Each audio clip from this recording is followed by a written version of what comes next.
नमस्कार मित्रांनो, लग्नानंतर होईलच प्रेम या मालिकेच्या 2 जुलैच्या भागामध्ये मित्रांनो पार्थ आता घरी आलेला असतो आणि तो जेवायसाठी बसलेला असतो. तर अजूनसुद्धा तो त्या धक्क्यातच असतो आणि खूप टेन्शनमध्ये एकटाच बसलेला असतो. तर तेव्हा तिकडून मानिनी येते आणि त्याला जेवायला वाढत असते आणि ती जेवायला वाढत असताना त्याच्याबरोबर बोलत असते. ती त्याला म्हणते की अरे पार्थ, बाबा तर ना आजकाल फारच आउटडोअर मीटिंग करायला लागलेले आहेत ना, आणि मला तर असं वाटत आहे की तू एकदा बोलच त्यांच्यासोबत. अरे ते तळेगावच्या फार्म हाऊसवरती सुद्धा ना ऑन अँड ऑफ जातात. आता या वयात झेपत नाही म्हणावं असं सांग त्यांना. अरे त्यांना बाधेल त्यांना हे काही सगळं. आणि अरे त्या वसुताई सुद्धा ना कमालच करतात. असं ती सर्व काही त्याच्याबरोबर कॅज्युअली बोलत असते. तर मित्रांनो पार्थ आता एकदमच मानिनीवरती जोराने ओरडतो. तिला म्हणतो की आई जरा गप्प बसतेस का, असं त्यानं ओरडल्यानंतर मित्रांनो मानिनीच्या हातामधलं तर ताटच खाली पडतं आणि ती जाम घाबरते. तर तेव्हा आता पार्थच्या लक्षात येतं आणि त्याला खूपच गिल्टी वाटू लागतं आणि तो मानिनीकडे बघतो आणि एकदमच उठून तिच्याजवळ जातो आणि तिला एकदम आपल्याजवळ घेतो आणि म्हणतो की आई आई एक्स्ट्रीमली सॉरी, मी जरा टेन्शनमध्ये होतो ग आई, असं म्हणून तो तिला एकदम जवळ घेतो. तर तेव्हा मानिनीसुद्धा आता शांत होते आणि त्याला म्हणते नाही नाही अरे ठीक आहे, आणि मी सुद्धा ना जरा जास्तच बडबड करत होते. काय झालं ना, नंदिनी नाही आहे ना गप्पा मारायला, तर मी स्वतःशीच बडबडत होतं रे, आणि तुला त्रास झाला असेल ना त्याचा, असं म्हणून मानिनी आता पार्थला सॉरी म्हणू लागते. तर तेव्हा पार्थ तिचा हात आपल्या हातात घेतो आणि म्हणतो की आई अगं तू सॉरी म्हणू नकोस आई, प्लीज प्लीज, आणि मी सॉरी, असं म्हणून तो आता खाली पडलेलं सर्व काही उचलू लागतो. तर तेव्हा मानिनी त्याला म्हणते अरे इट्स ओके, आता बास, चल बस इथे, असं तिने सांगितल्यानंतर पार्थ आता परत खुर्चीवरती बसतो आणि तो चांगला सैरभैर झालेला असतो. तर तेव्हा मानिनी मात्र त्याच्याकडे बघून थक्क झालेली असते आणि आता त्याच्या खांद्यावरती हात ठेवून एकदम हळुवारपणे त्याला विचारते काय रे, काय झालेलं आहे, कशाचं एवढं टेन्शन आलेलं आहे तुला, आणि अरे आत्तापर्यंत ते किल्लेदार होते तेव्हापर्यंत तर बराच होतास की तू, मग अचानक काय झालं सांग ना मला, असं तिने विचारल्यानंतर मात्र पार्थ आता परत त्या विचारात हरवून जातो. ज्यावेळेस तो मोहितेंच्या घरी गेलेला असतो आणि काव्याने दार उघडल्यानंतर तो आतमध्ये गेलेला असतो आणि त्याला बघून तर काव्याला धक्काच बसलेला असतो. तर त्यानंतर ॲडव्होकेट किल्लेदार निघून गेल्यावर पार्थ तिला म्हणालेला असतो की एकीकडे ना मी माझ्या क्लायंटला तुमच्याबद्दल भरभरून सांगतोय आणि दुसरीकडे तुम्ही त्यालाच फोन करून डिवोर्स फाईल करायला सांगत होतात, असं सर्व काही त्याला आठवत असतं. आणि आता मानिनी त्याला परत हाक मारते आणि त्या विचारामधून त्याला बाहेर काढते आणि परत त्याला काय असं विचारते. तर तेव्हा पार्थ एकदमच शांत स्वरात तिला म्हणतो की अगं आई काही नाही, आणि मला जरा भूक लागलेली आहे, तू वाढतेस का मला. तर मित्रांनो आता मानिनी मात्र थोडीशी काळजीच पडते आणि त्याच्या डोक्यावरती हात ठेवून हो वाढते ना असं म्हणून त्याला वाढू लागते. तर तेव्हा पार्थ परत तिला एकदा सॉरी म्हणतो. तर आता मानिनी जीवाला सुद्धा हाक मारते. तर इतक्यात जीवासुद्धा खाली येतो. तर मानिनी त्याला म्हणते अरे तू सुद्धा पार्थसोबत बस जेवायला. तर तेव्हा जीवा खुर्चीवरती बसतो आणि मानिनीला म्हणतो की अगं आई पण नंदिनी तर येऊ देत ना, सकाळपासून ना माझं काही बोलणं झालेलं नाही आहे तिच्यासोबत आणि मी मेसेजसुद्धा केलेला आहे तिला, पण तिने अजून काही रीड केलेला नाही. तर तेव्हा मानिनी त्याला सांगते अरे माझं बोलणं झालेलं आहे तिच्याशी, ती ना ऑन द वेच आहे. तर तेव्हा जीवा तिला म्हणतो हो का, मग मला का रिप्लाय केला नसेल तिने, असं म्हणून तो थोडंसं अस्वस्थ होऊ लागतो. तर मानिनी त्याला म्हणते की अरे इट्स ओके, घरामधल्या कोणाला एकाला जरी कळवलं तर ठीक आहे ना. आणि त्यानंतर ती आता पार्थचा थोडासा मूड चेंज करायचा प्रयत्न करू लागते. त्याला म्हणते की अरे पार्थ तू बघतोयस ना, जीवा नंदिनीची वाट बघत आहे आणि जेवायचंही नाही म्हणतोय तिच्याशिवाय, असं म्हटल्यानंतर पार्थ थोडासा जीवाकडे बघतो आणि एक बारीकशी स्माईल देतो. तर मानिनी पुढे त्याला विचारते की अरे पार्थ तुझं काय, असं म्हणून ती थोडंसं थांबते आणि परत म्हणते अरे म्हणजे काव्यासोबत तुझं काही बोलणं झालेलं आहे का नाही, आणि ती कधी येणार आहे, काय म्हणालेली आहे का नाही तुला. तर तेव्हा मित्रांनो पार्थ परत शांत होऊन जातो आणि परत त्या विचारात हरवून जातो. तर जीवा आणि मानिनी मात्र त्याच्याकडेच बघत असतात. तर इतक्यात मित्रांनो चक्क काव्या तिथे बाहेर घरामध्ये येते आणि तेव्हा पार्थ मागे वळून बघतो आणि काव्याला बघितल्यानंतर त्या तिघांना सुद्धा धक्काच बसतो. तर मानिनी मात्र तिला बघून खुश होते आणि काव्या आतमध्ये येत असताना ती एकसारखी पार्थकडेच बघत असते आणि त्याच्याकडे बघत बघतच ती आतमध्ये येते. तर आता जीवा मनातल्या मनात बोलू लागतो, काव्याला माझ्या पत्रातलं म्हणणं पटलं म्हणून ही घरी आलेली आहे का, असा विचार करून तो परत आता तिच्याकडे बघू लागतो आणि पार्थने तर आपलं तोंड परत मागे फिरवलेलं असतं. तर तेव्हा आता मानिनी काव्याजवळ जाते आणि तिला म्हणते की अरे 100 वर्ष आयुष्य आहे बघ तुला, आलीस का तू. तर तेव्हा काव्या आता मानिनीला म्हणते की काकू सॉरी हां, ते जाताना मी काही सांगून नाही गेले ना त्याबद्दल, असं ती बोलत असते. तर तेव्हा पार्थ मात्र अजूनसुद्धा शांतच असतो. तर तेव्हा मानिनी काव्याला म्हणते की हां असू देत, राहू देत आता. तर तेव्हा काव्या तिला म्हणते नाही नाही काकू, तुम्ही बोला ना माझ्याशी, चिडा ना, हवं तर ओरडा माझ्याबरोबर आणि मी काहीसुद्धा बोलणार नाही. तर तेव्हा मानिनी तिला म्हणते की मी काही बोलणार नाही म्हणजे काय, आणि तू बोललीस म्हणजे मी गप्प बसणार आहे असं वाटतंय का तुला, असं तिनं बोलल्यानंतर आता काव्या तर आपली मानच खाली घालते. तर मानिनी तिला म्हणते की अगं काव्या, असं लगेच वाईट वाटून घेऊ नकोस, मी तर गंमत करत होते तुझी, अगं खरंच गंमत करत होते. आणि अगं जाताना नाही तर फक्त येताना जरीस तू कळवलं असतंस ना तर पार्थ आला असता ना तुला पिकअप करायला, असं तिने म्हटल्यानंतर आता काव्या परत पार्थकडे बघते. तर पार्थने अजूनसुद्धा तोंड आपलं फिरवलेलंच असतं. तर तेव्हा आता मानिनी काव्याला म्हणते की पण तू आलीस ना, मला फार बरं वाटलं. खरं सांगू का, आता ना एकमेकांची इतकी सवय झाली आहे ना की एक कोणी नसलं ना तर करमत नाही बघ. आणि बाकी घरं जाऊन तुला बरं वाटलं का नाही, असं तिला विचारल्यानंतर आता काव्या मात्र पार्थकडेच बघत असते. तर मानिनी पुढं तिला म्हणते की आणि तुझं माहिती नाही पण आम्ही सगळ्यांनी ना खूप मिस केलं बघ तुला, असं म्हणून तिला आता हाताला धरून पुढं घेऊन येऊ लागते आणि तिला म्हणते की ये आणि इथं नवऱ्याच्या शेजारी बस, असं तिने म्हटल्यानंतर आता पार्थ तिच्याकडे एक नजर टाकतो. तर काव्या तर मात्र त्याच्याकडे एकसारखीच बघत असते. तर मानिनी तिला म्हणते की आणि जेवसुद्धा तो नवऱ्याच्या शेजारी बसून, आणि तुझ्या आवडीची उसळ झालेली आहे बरं का, असं ती सर्व काही सांगत असते. तर तेव्हा आता काव्या खाली बसते आणि पार्थ एकसारखा आता तिच्याकडे बघू लागतो. तर तेव्हा काव्या आता त्याच्याकडे बघते आणि आपली नजर चोरून घेते. तर मानिनी पुढं म्हणते की पार्थ सांगणार नाही पण त्याने सुद्धा खूपच मिस केलेलं आहे हां तुला, असं तिने सांगितल्यानंतर आता काव्या परत पार्थकडे बघू लागते. तर मित्रांनो आता चक्क पार्थ उठूनच उभा राहतो आणि म्हणतो की मला भूक नाही आहे, मी नंतर जेवेन, असं सांगून तो आता एकदा काव्याकडे बघतो आणि तिथून निघूनच चाललेला असतो. तर तेव्हा मानिनी त्याला म्हणते अरे आत्ता तर तू म्हणालास ना की खूप भूक लागली आहे म्हणून. तर पार्थ तिला सांगतो की माझी इच्छा नाही आहे, असं बोलत असताना आतासुद्धा तो काव्याकडेच बघत असतो आणि म्हणतो की मी नंतर जेवतो, तुम्ही जेवून घ्या, असं म्हणून तो ताटाला नमस्कार करून तिथून निघूनच जातो. तर तेव्हा जीवासुद्धा त्याला थांबवायचा प्रयत्न करत असतो. तर पार्थ मात्र निघूनच जातो. तर मानिनी म्हणते असा काय आहे हा, आत्ता तर मला म्हणाला की भूक लागलेली आहे आणि आत्ता म्हणतोय की मला भूक नाही आहे. तर तेव्हा आता जीवा त्या गोष्टीचा विचार करू लागतो आणि तो एकदा काव्याकडे नजर टाकतो आणि परत तो विचारात जातो. तर इतक्यातच मागून नंदिनीसुद्धा येते. तर आता नंदिनी आल्यानंतर जीवा मात्र तिच्याकडे एकसारखा बघू लागतो.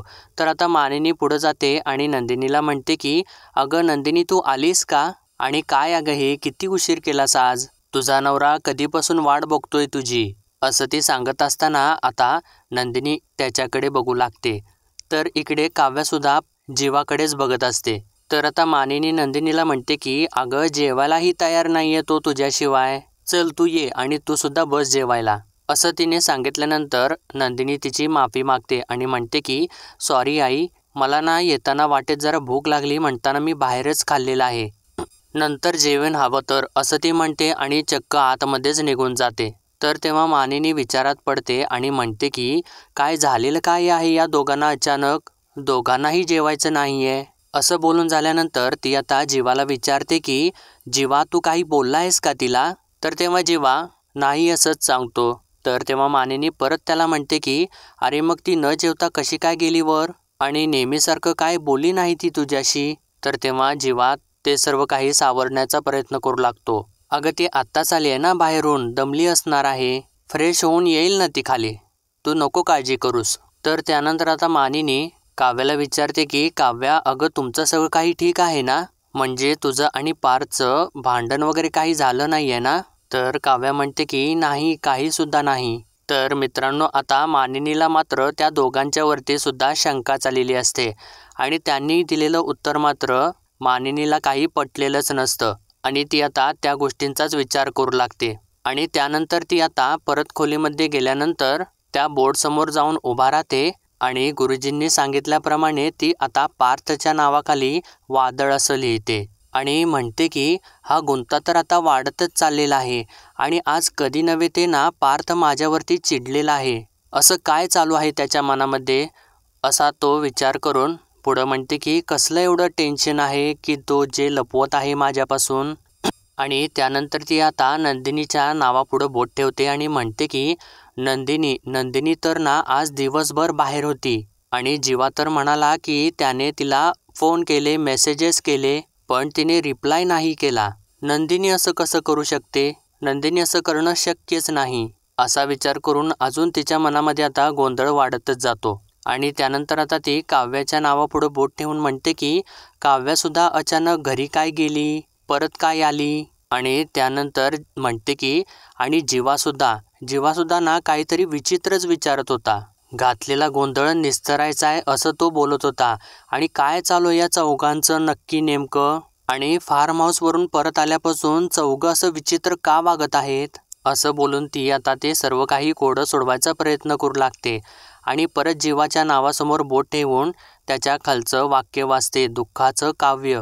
आणि दुःखाचं काव्य म्हणजे नक्की काय असेल आणि गुरुजींचा हा संकेत नेमका काय आहे ना हे कळायलाच हवं आणि दुःखाचं काव्य काय आहे ना हे सापडायलाच हवं. असं म्हणून ती आता खूप विचारात पडते आणि परत ती जीवाच्या नावाकडेच बघत असते आणि परत त्या बोर्डवरती सगळी लिहिलेली वाक्य वाचत असते आणि खूप विचार करून ती परत ते सर्व काही वाचून काहीतरी त्याच्यामधून अर्थ काढायचा प्रयत्न करत असते आणि परत म्हणते की देवा हा गुंता सुटू देत रे बाबा, या सगळ्यांचा संसार सुरळीत सुरू होऊ देत. असं बोलून ती आता त्या बोर्डसमोरून निघून जाते.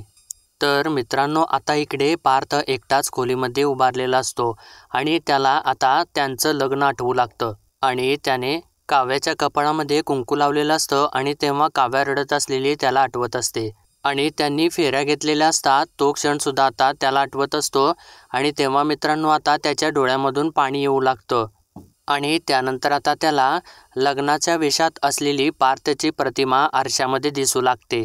तर आता दुसरीकडे सुद्धा नंदिनीला अगदी तोच क्षण आठवत असतो ज्यावेळेस जीवाचं आणि तिचं लग्न झालेलं असतं आणि जीवाने तिच्या कपाळामध्ये कुंकू भरलेलं असतं आणि त्यानंतर त्यांची सप्तपदी चालू झालेली असते. तो क्षण आठवून आता नंदिनीच्या सुद्धा डोळ्यामध्ये पाणी येऊ लागतं आणि ती त्यांच्या फोटो फ्रेमकडे बघू लागते आणि त्यानंतर ती आता आपले डोळे पुसते आणि तिला सुद्धा आरशामध्ये लग्नाच्या वेशात असलेली नंदिनी दिसू लागते आणि इकडे पार्थला सुद्धा लग्नाच्या वेशात असलेला पार्थ दिसत असतो आणि मित्रांनो तो आता आपल्या मुंडावळ्या काढू लागतो आणि इकडे सुद्धा सेम नंदिनी आपल्या मुंडावळ्या काढते.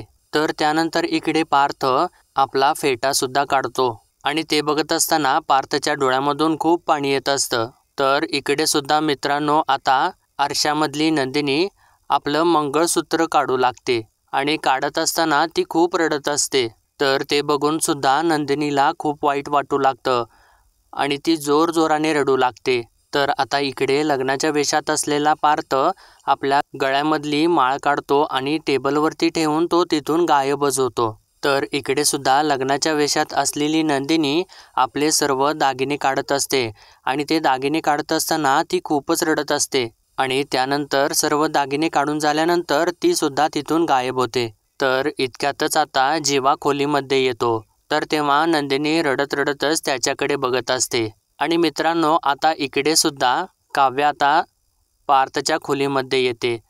तर तेव्हा पार्थच्या डोळ्यात सुद्धा पाणी असतं. तर आता इकडे मित्रांनो जीवा खोलीमध्ये आतमध्ये येतो आणि एकदम नंदिनीच्या समोर उभा राहून तिच्या डोळ्यात एकसारखा तो बघू लागतो आणि इकडे सुद्धा आता काव्या पार्थच्या दिशेने चालत येऊ लागते आणि ती सुद्धा त्याच्या नजरेत एकसारखी बघत असते.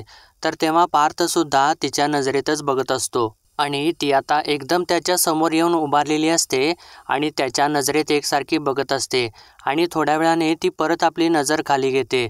तर पार्थ मात्र तिच्याकडे एकसारखाच बघत असतो आणि त्याला खूपच त्रास होत असतो आणि रडून रडून मित्रांनो त्याचे डोळेसुद्धा लाल झालेले असतात. तर इकडे सुद्धा नंदिनीची अगदी तीच सेम अवस्था असते आणि आता नंदिनी थोडीशी बाजूला जाते आणि चक्क तिच्या पर्समधून डिवोर्सचे कागदपत्र आपल्या हातामध्ये घेते आणि ते जीवासमोरच धरते.